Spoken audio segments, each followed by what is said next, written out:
Today I'm going to be listening to a solo bass piece by Rebecca Saunders. It's called Fury, and it's from 2005. First, I just want to look at some of the extended techniques. It's a double bass with 5 strings, and its scordatura is low G flat, and then E, A, so those are normal, then C sharp and G. There's some specific directions on how the sul ponticello should sound. So it seems that she wants a more like malto sul ponticello where um, there's like a loss of typical tone, and depending on the dynamic, it may have some sort of noise component. So this is like a very specific like coloring she wants. We got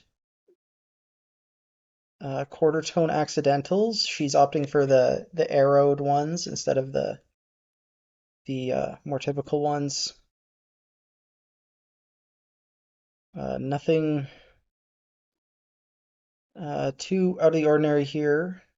She wants like interference or like beating between close intervals. So if you see like a almost unison double stop, obviously there should be some control there over the beating. And yeah, it seems like a lot of these techniques are ordinary techniques, but she takes some care to like specify that it should be, particularly noisy, um, or violent or whatever. Nice. It's a short little piece. It's about 6 minutes, it seems. Okay, Rebecca Saunders bio. Okay, she's a Berlin-based British composer born in '67 and a leading representative of her generation of composers.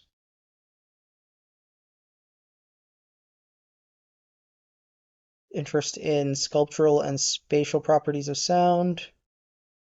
Studied with Nigel Osborne and Wolfgang Rimm. We've covered one piece by Rimm back in the orchestra series.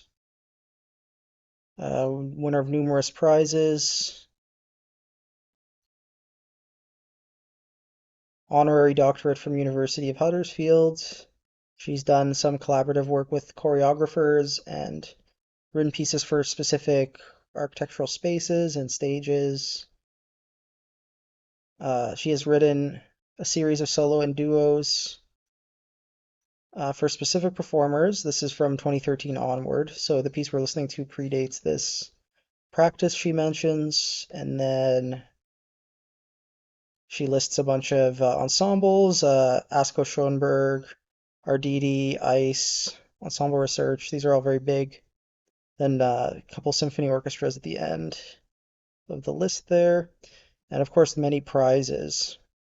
So she's a very decorated composer at this point. Yeah, she has some photos here. I like the layout of her website. It's really thoughtful.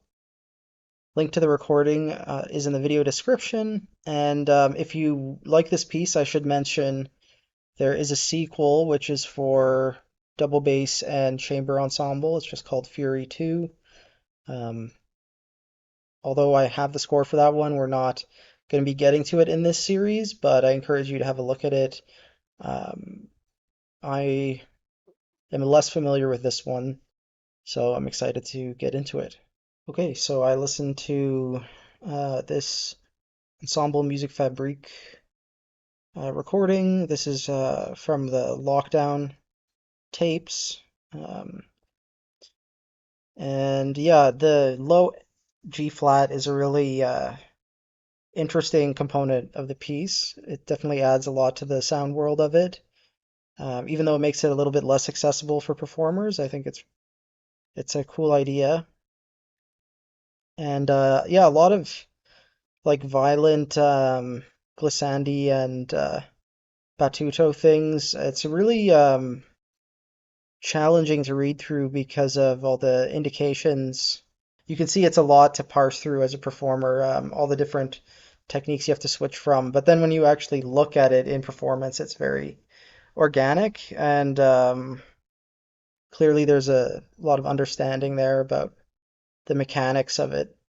It's surprising how loosely this performer treated some of the rhythms. I feel like it really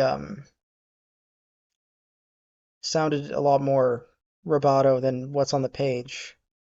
Um, I'm curious if the composer is happy with that sort of interpretation, if it's one of those things where a lot of the stuff is so fast that you kind of just have to fake it, and that's the energy behind it, or maybe it's like actually supposed to be as strict as you see. Pretty cool. Didn't overstay its welcome. The next piece, I think we're going back to Julio or Julio Estrada piece. This piece by Julio Estrada from 1985, assuming I can find a recording. So yeah, until then, happy listening, and yeah, I'm excited to get further into this repertoire here.